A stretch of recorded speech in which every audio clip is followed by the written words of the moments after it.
Yan, good day sa inyo mga idol. Thank you for watching my channel, Marvelous Mark TV. Today po, ayan, nasa harapan natin si Tata Ben. Isa po siya sa pinakamatandang tricycle driver dito sa amin sa Wawa. Ayan mga idol. Kaya kailangan pag nasa harapan nyo si Tata Ben, takbong pogi lang po kayo. Primera lang.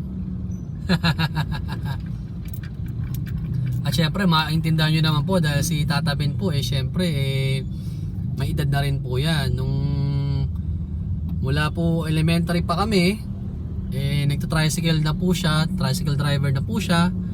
Yan na rin po ang kanyang ibinuhay sa kanyang pamilya. At hanggang ngayon po, tingnan nyo, napakasipag pa rin po niya ni Tata Ben, no? Hindi ko lang po alam kung ilang taon na si Tata Ben ngayon, pero hanggang ngayon, ayan po, pumapasada pa rin siya ng tricycle. Talagang masipag po at dedicated siya sa kanyang trabaho, di ba? Makapag-provide para sa kanyang sarili, siguro sa kanyang mga anak or apo, di ba? Ayan. Kaya yung mga iba, tignan nyo, nauna na yung mga motor, nilalampasan na po si Tata Ben.